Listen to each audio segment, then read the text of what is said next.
Welcome to Corrections Reflections Podcast, a platform dedicated to individuals who've experienced incarceration. When I was 19 years old, I made a decision that would change my life. Eventually, I would find myself in prison. And when I got out, I made it my mission to help give those who faced incarceration a voice. If you haven't already got my book, you can find it on Amazon. The name of the book is Guilty, the story they never told. At the end of my senior year, I went on my senior trip.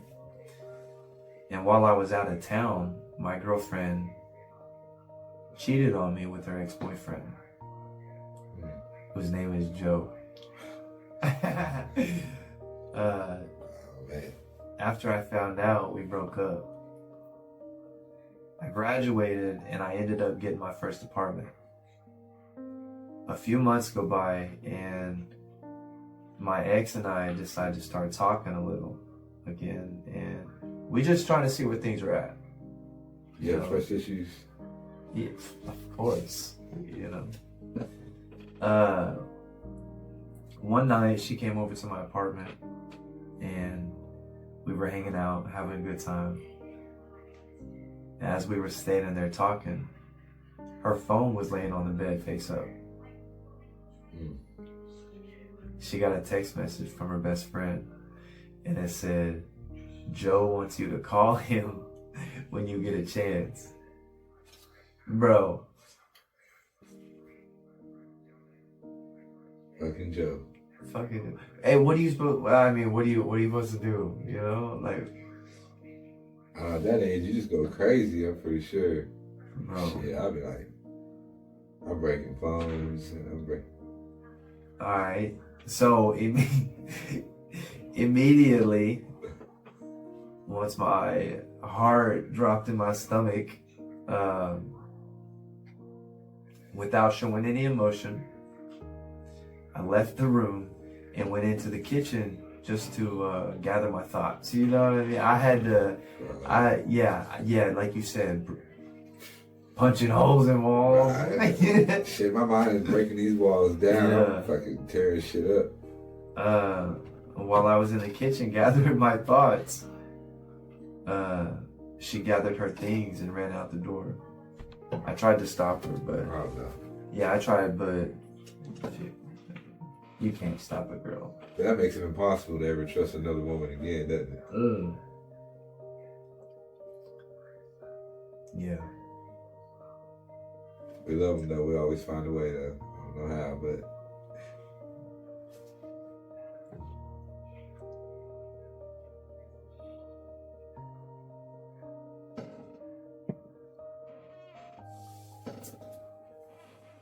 So what happens next?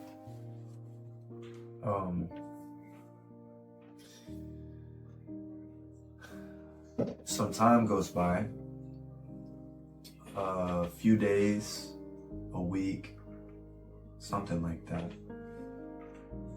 It's the month of October. And my family, they live out in the country, so I kept a 12 gauge shotgun in the truck. But I kept it full of slugs. I kept it loaded full of slugs. Oh shit. And it just stayed in the truck. I have to mention it. The truck, it stayed in the truck.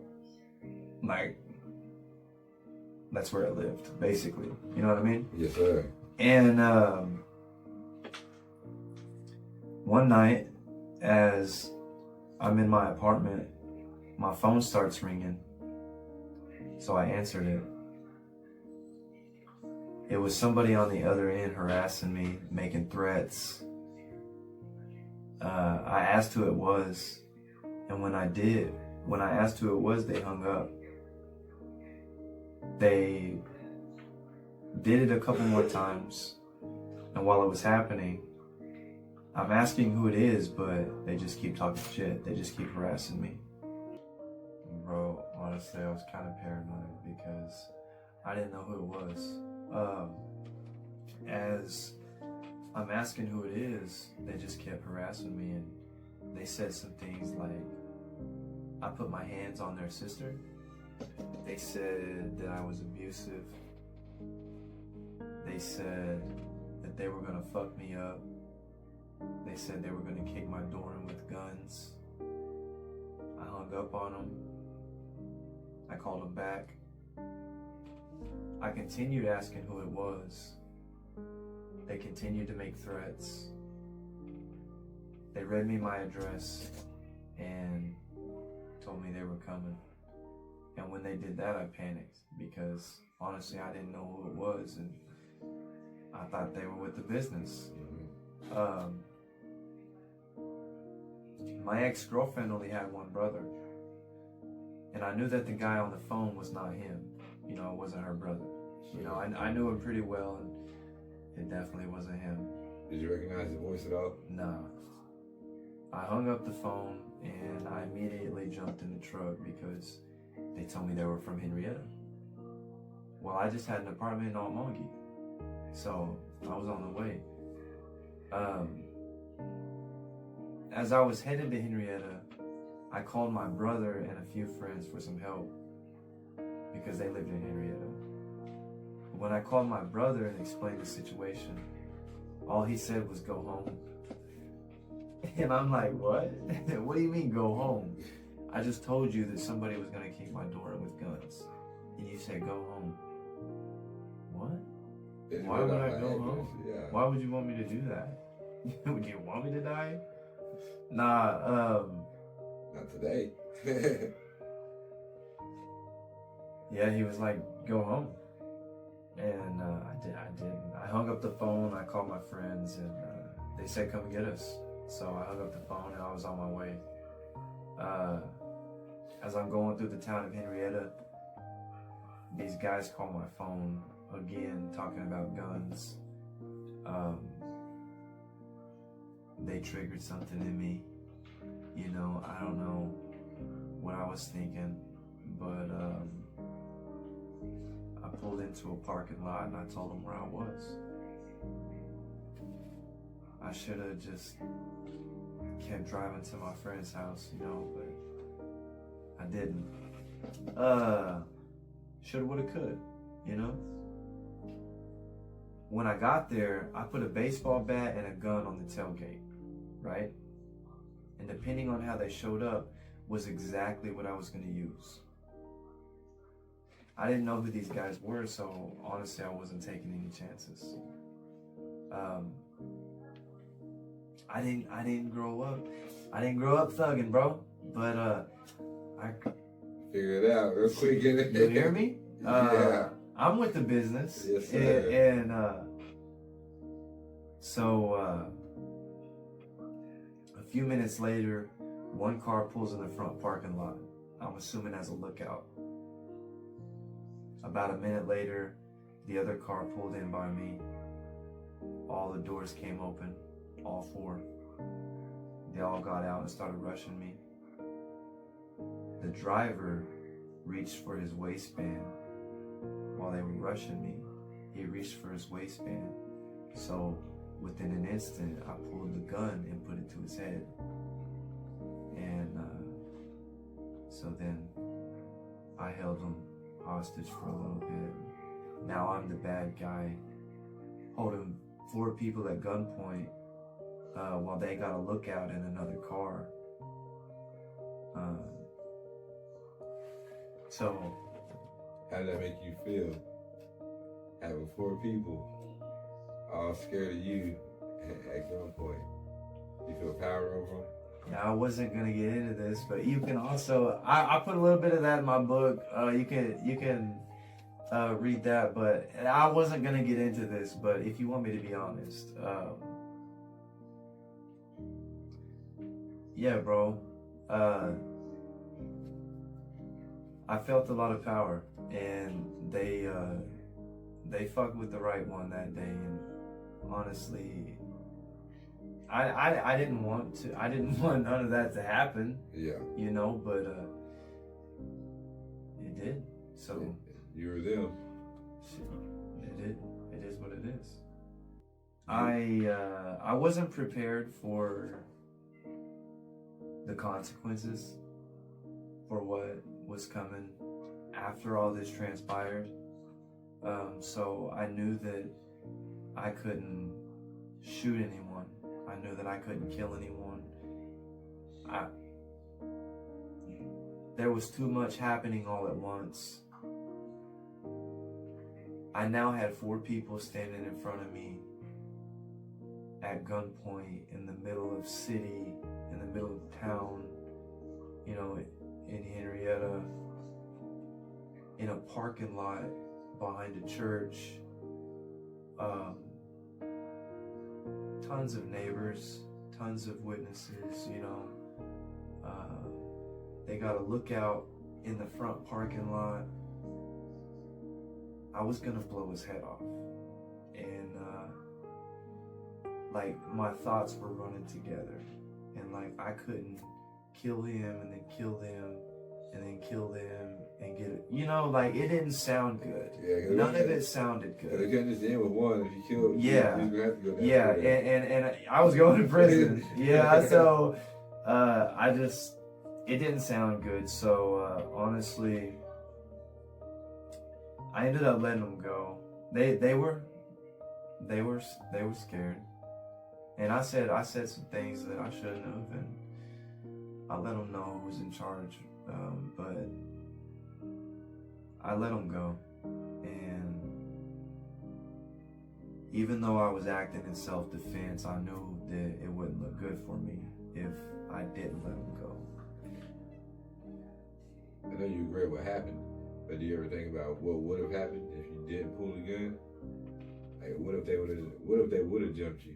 Well, I seen the driver reaching for his waistband, so there's not a what if. Yeah. There's no what ifs at all. all. Yo, I ain't letting it happen. Yeah. You know what I mean? They weren't gonna. Maybe they'd have jumped me. Who knows? But I had that baseball bat just in case. But I also had the gun just in case because, like I said, depending on how they showed up was exactly what I was gonna use.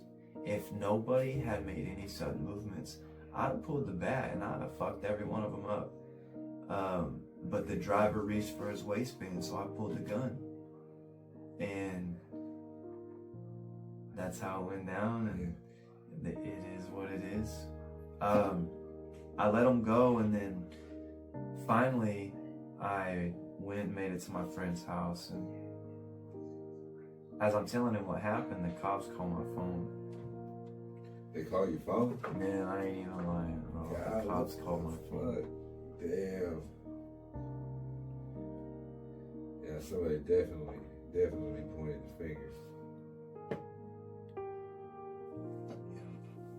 They called my phone. When I answered it, they asked me where I was at and if they could come pick me up. Of course I said no. They asked if I could come down to the station and answer a few questions. I asked them if I was under arrest. They said no. I already knew what it was about, so I wasn't taking any chances, and I hung up the phone. He called me back a few minutes later and asked me the same questions. Again, I asked him if I was under arrest, and he said no, so I hung up. I mean, I was not gonna go in because it looked like I did some bad shit. You know what I mean? Did you ever think about going on the run? Of course, but then like all of those thoughts came all at the same time, right? Like it's like, you gotta go. And then it's like, but why, bro? Like, you ain't even done nothing wrong. Why go? Like, that was self-defense, you know? And so, man, something came over me. And I decided to go to the police station. I don't know what I was thinking, but honestly, I didn't have anything to hide. And when I made it there to the police station, I had never been there before, so I really didn't know how to pull in. Okay, the police station was connected to the water department and the fire department at the time. So I didn't know how to pull in. It was one building. You know, I didn't know where to pull in at. I was gonna circle back and pull in again, you know, hit the block. Yeah. But as soon as I passed the turn in, Uh-huh. I got lit up in every direction, bro. Oh, damn. Red and blue lights Oh, everywhere. they was waiting for you then, huh? Bro, they were, yeah, of course. They were looking for me. It's like they all dispersed from the police station to like come and look for me. Uh-huh. And then it's like they all like turned off. And like there I was. And they all just surrounded me. Yeah, it was crazy, man. You know, they did the whole thing with the bullhorn. They made me throw my keys out the window and get on my stomach. Oh, damn. You had to do the work, son. Hell yeah, they told me not to look at them. Of course, I looked at them. And when I did, everyone had their gun drawn. There was like 8 cops. Everyone had their gun drawn, fingers on the trigger, ready to put my lights out. Face down and spread them, huh? Man. Pause. Damn. Oh, did he? Damn.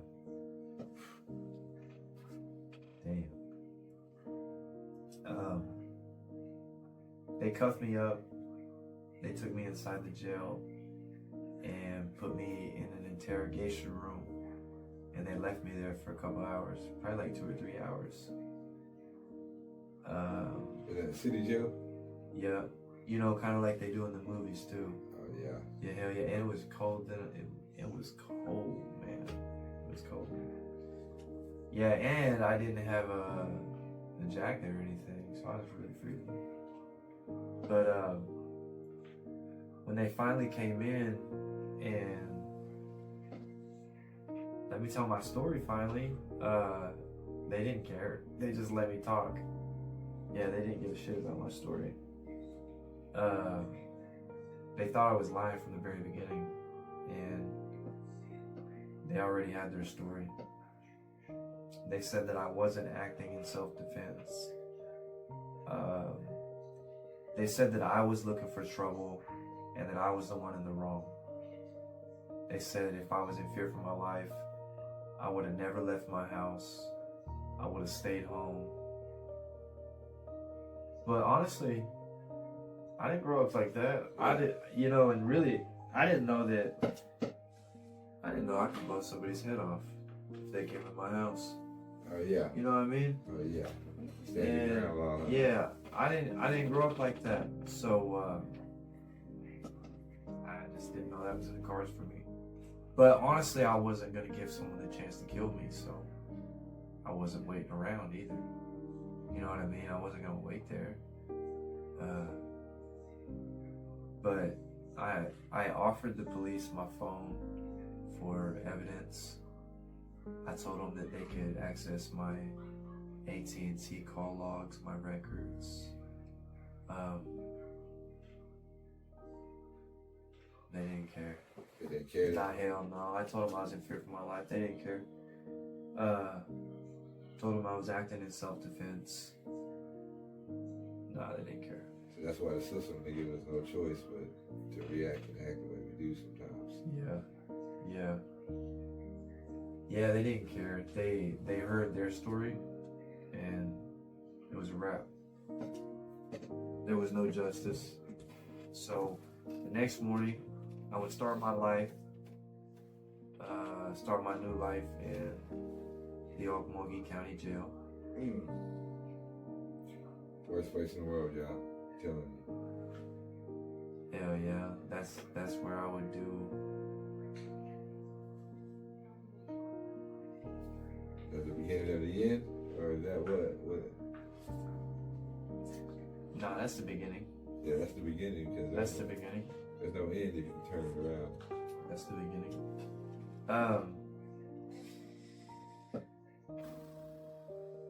At first, they made up some charges. They made up some bullshit charges and just threw me in jail.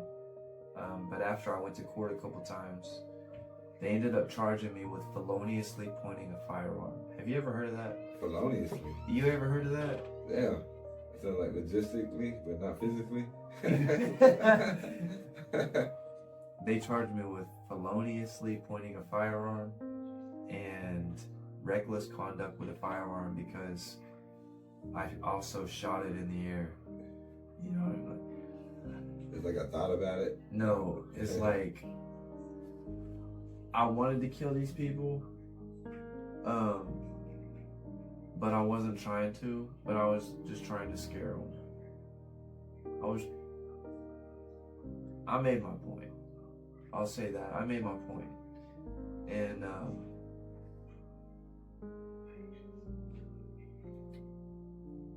I was just trying to scare them, that's all. You know what I mean? That being the case, going to Omogi County Jail, how was that? What was your first experience of walking into the facility?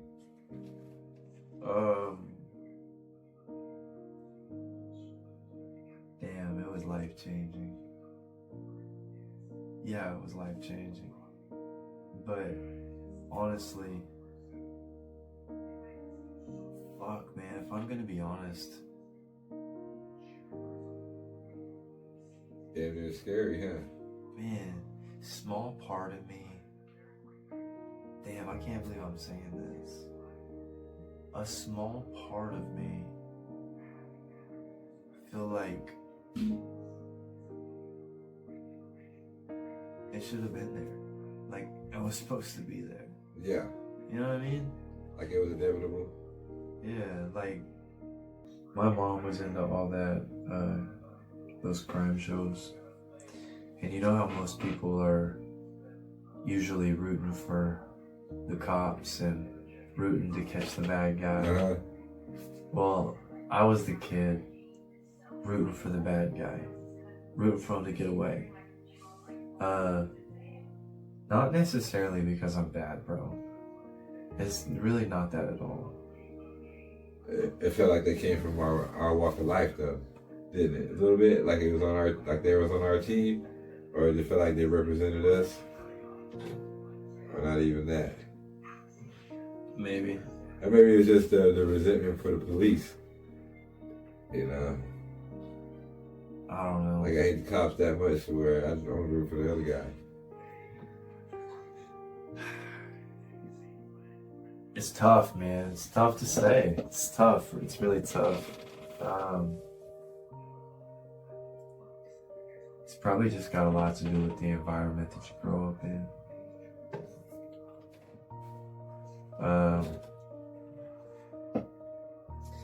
Anyways, let me try to get back to the story though. While I was in the county jail, my bond was $50,000. So I could have bailed out with $5,000. Honestly, I didn't have $5,000. Not personally, you know, so I believed that my family would bail me out. But when I called them and told them how much it was, they told me they didn't have it. Whew. Yeah, they also told me that they didn't have the money for an attorney. So I spent the next year fighting my case in the county jail with a public defender. Okay, they were offering me 10 years probation. Sorry, lying. I don't know why I said probation. I'm so sorry. Forgive me, bro. They were offering me 10 years prison. Okay, for the first time I'd ever been in trouble. Okay, I had never had no charges. They were just going crazy trying to hang me. That was the only offer they offered. Honestly, I think they offered it like 5 times, like 5 or 6 times. That was the only offer they offered. 10 years? 10 years. Wow. Every time I said no. I ended up getting the discovery packet for my case while I was in jail. So I had a record of all the statements that were written against me. I had a record of all the information the cops provided. And honestly, there was no evidence. They didn't submit my phone into evidence like I asked, like I suggested. Yeah. I even talked to my public defender about it. But that just show you how much public defenders care. You know what I mean? Oh, yeah. They work for the state, homie. For all y'all who don't know what it's like fighting the charge with the public defender, public defenders ain't shit. Ain't shit. I don't know. The public defender I had, the second time I got locked up, like, she wasn't too bad. I actually tried to get her the first time and I couldn't get her. Yeah. Yeah, I heard good things about her. Man, they all work for this. They all get paid by the state, and they all, you know, they really don't care. But some of them like their job. Yeah. You know what I mean? And when they like their job, they actually do their job. So yeah, some of them's alright. A lot of them people, lawyers and DAs, they're all buddies, and they're all in it together. So it's kind of hard when you go to court and you see them all shake hands and give hugs, and you're like, I'm not gonna win.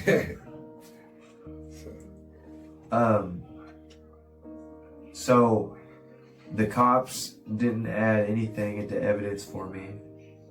The statements didn't add up. The statements were all over the place, and that was my angle, and that's how I was going to beat the state. I was going to use the cops not submitting evidence and the statements not adding up, and I was going to beat them with a public defender. Hey, I had such high hopes.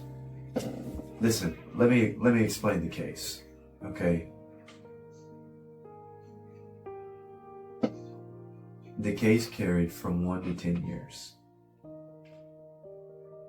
Prison, DOC, whatever. Okay? They offered me 10 years. I had never been in trouble. You know what I mean?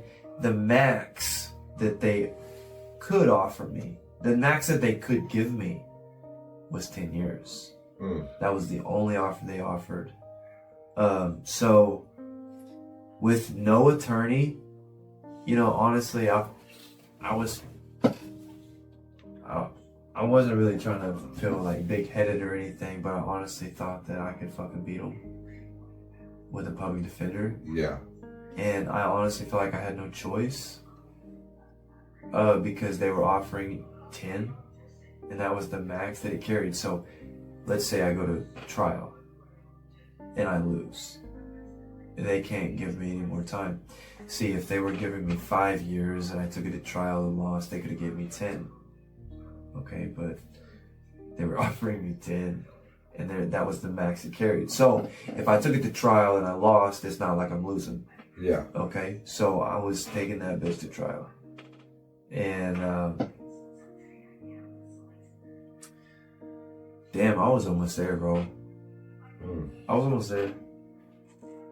Yeah, 10 is enough to run, I know that. I was almost there. I was 3 days away from trial, bro. Bro, I was gonna beat the fuck out of him. And I didn't really understand it then, but, you know, if I knew then what I know now, you know. My public defender came to see me 3 days before trial. And she was like, they're offering you 10 years probation. And I was like, shit, give me a pen. You know, I think I went to jail at 19. I was 20 now, and I was like, shit, let me out. Yeah. Yeah, let me out of here. So, shit, went got some paperwork, came back. I signed it, they let me out. But, you know, over the years, I've come to realize that if I had just stayed 3 days longer and took them bitches to trial, I'd have fucking beat them. I'd have beat the fuck out of them. The only reason they offered me 10 years probation is because they knew that I was gonna beat them. Yep. And I didn't know that, okay? And you see, the state, they gotta spend upwards to $100 grand to go to trial. To go to trial. Yeah. And I was gonna wipe the floor with them. And I had a public defender, and they played the fuck out of me. Yeah. Yeah, they let me out. So,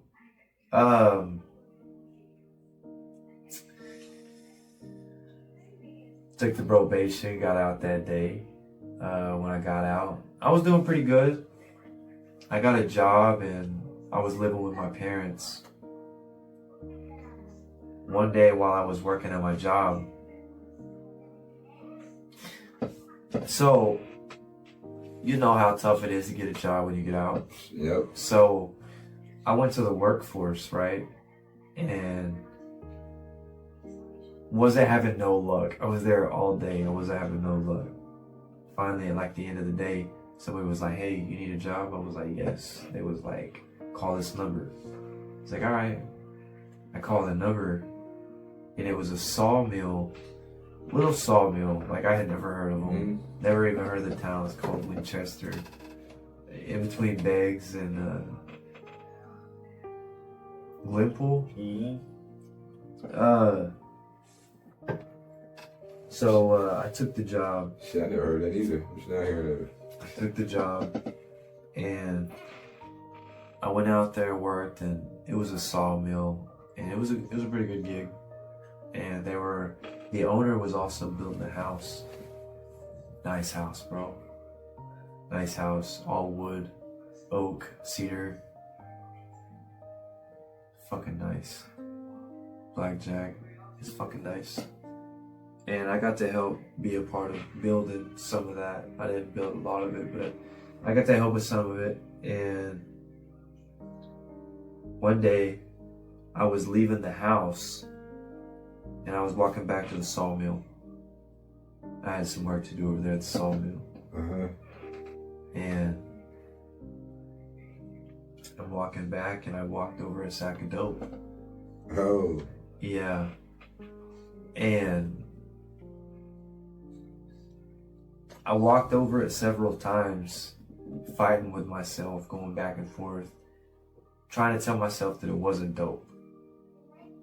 But I knew that it was.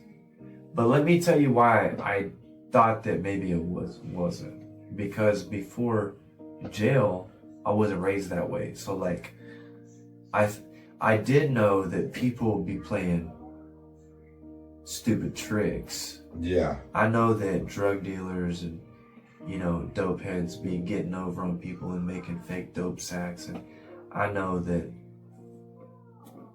some people try to act like they got shit. You know what I mean? So I was just trying to tell myself that it wasn't, okay? But something in me knew that it was.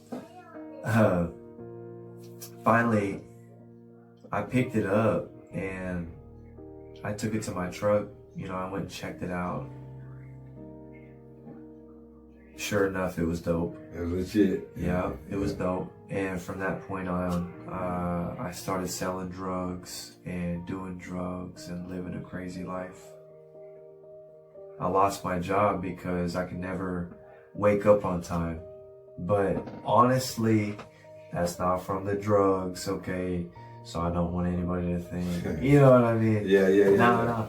My entire life, I've never been able to wake up, like for school, for any job. Bro, for the job I have now, I'm literally late like every day. But, you know, shout out to our bucket time. Yeah, shout out That's everybody pretty cool. giving us that bucket. is, yeah, I have trouble waking up. It's a real problem for me. But my next job was at a convenience store. I was working the night shift. This is around the same time that I moved out of my parents' house again. It had only been a short time, maybe a couple months.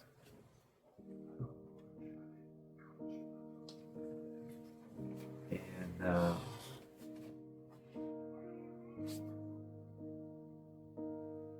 honestly, I was already headed for destruction. I hadn't even been involved with drugs for that long, and I was already headed for destruction. My first book, Guilty, The Story They Never Told, is available now. The link's in my bio. That's also where you'll find the Guilty brand. Thanks for tuning in and being a part of this channel. If you enjoyed this one, leave us a like, comment, and subscribe. Be sure to follow us to stay connected. Follow us on TikTok at Corrections Reflections, and find the Guilty brand on Etsy at Corrections Co. This is Corrections Reflections with Will and Boo.